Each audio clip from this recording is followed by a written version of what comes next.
Hello, this video is to provide a walkthrough of your course syllabus for Anatomy and Physiology 1. In order to access your course syllabus, you can log into Blackboard and go to your course, select your course, and on the start page, right below my contact information is a file that says Syllabus Schedule and Course Policies. Click on that. And then there's a link right there that says Course Syllabus. When you click on it, it'll open a window or another tab, and there you have the syllabus. It's a Microsoft Word file. You can download it up here at the top. There's a button to download, so you can have a copy for yourself, or you can just always access it through Blackboard. At the top here is my contact information, includes my name, Ruben Samura. And I'm at the Mid-Valley campus in Westlaco. My office is in Building G, room 277 on the second floor. My office number and email, and during class I'll be giving you another way that you can contact me where you'll be more likely to get a quicker response. Overall, here is my schedule. You can see the times that I'm in class. Those are in colored coded blocks.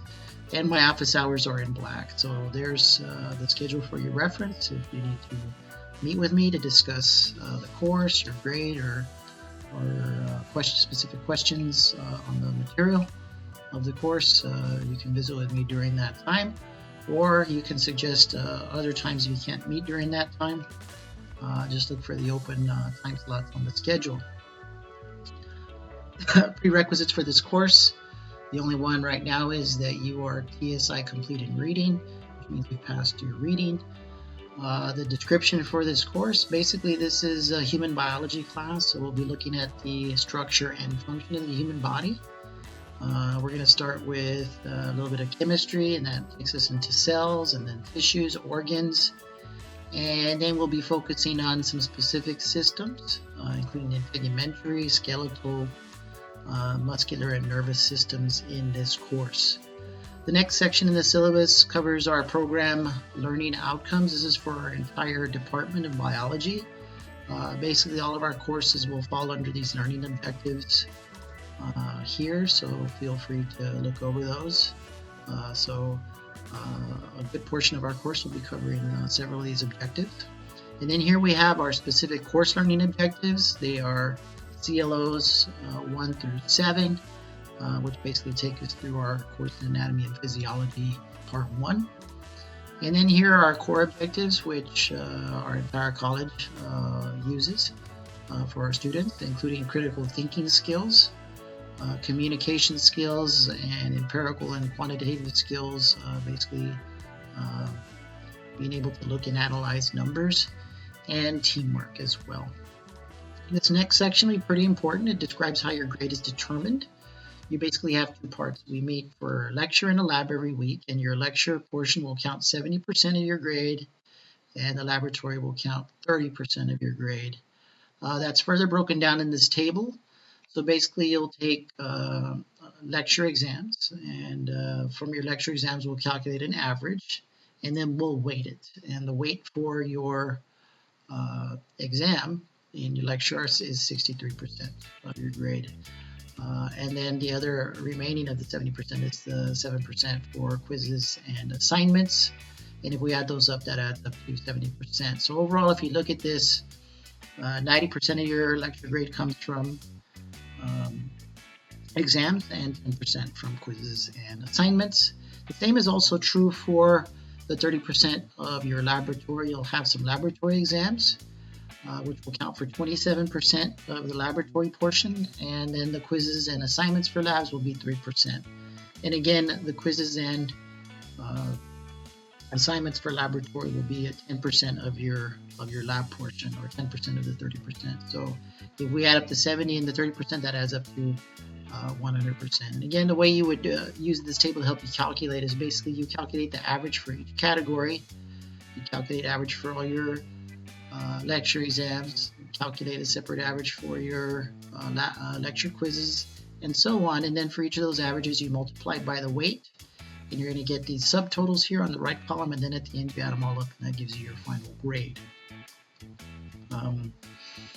You may be on occasion being asked to hand in assignments through Blackboard or do, say, quizzes on Blackboard. So be aware of that. It's on this very system here.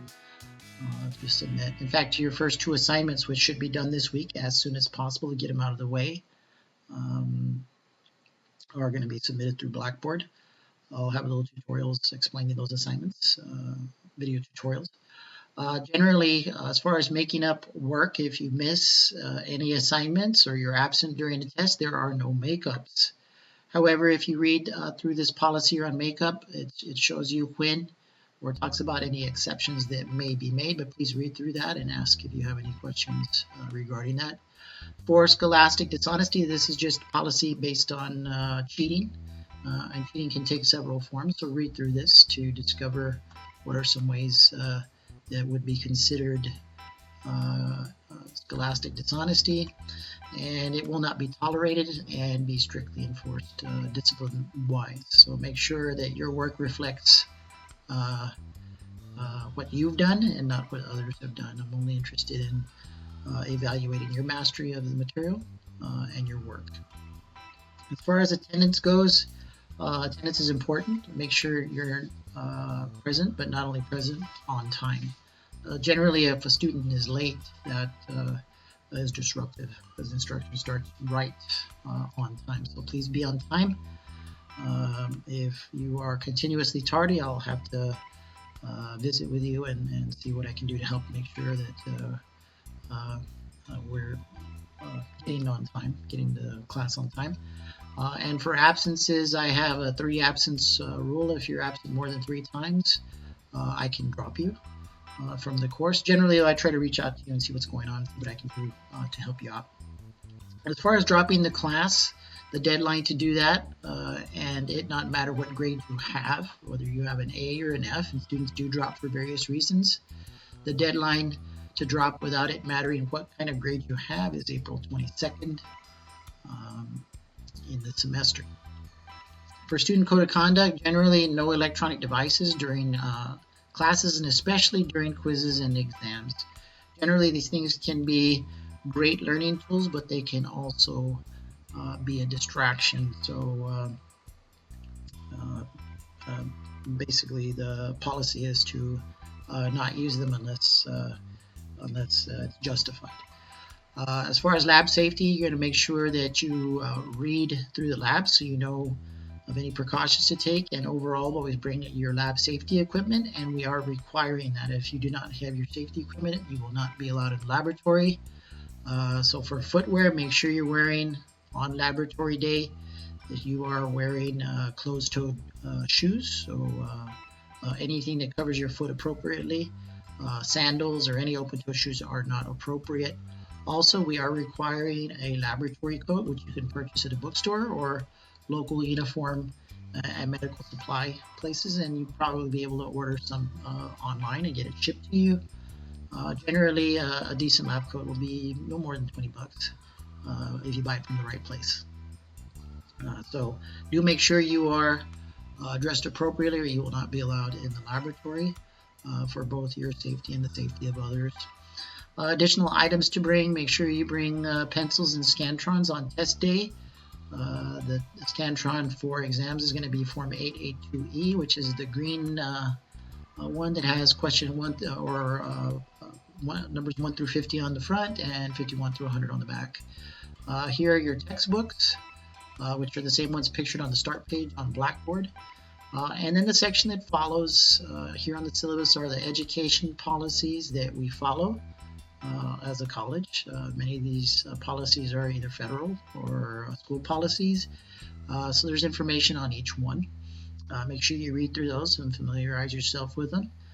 For several of these policy statements, there is contact information. If you have more questions, you can maybe find the answers on web pages or through phone numbers of offices that deal with these policies here at our school.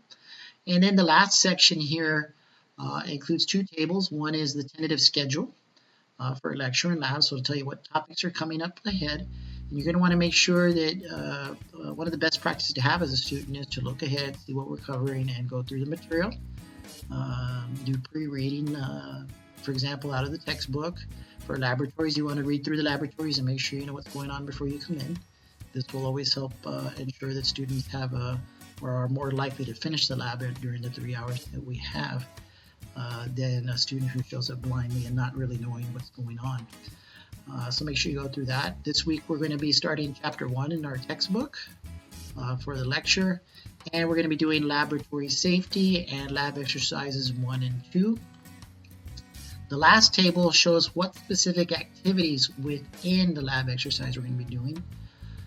For lab exercise 1, which we're doing during the first week, we're going to do lab activities 1 through 5. So you want to make sure you read the background information, introductory information, as well as the procedures so that we know what's going on. And for lab exercise 2, we're only doing exercise 5, but you should still go through the background material of the entire exercise, and then make sure you do read through the specific procedure we're going to be doing. So again, for exercise 2, we're only doing activity 5. So that's our overview or walkthrough of the syllabus. Make sure you read through it more carefully and ask if you have any questions regarding the syllabus. And then remember that it is always going to be posted there on Blackboard. So I hope you found this walkthrough helpful. Again, let me know if you have any questions.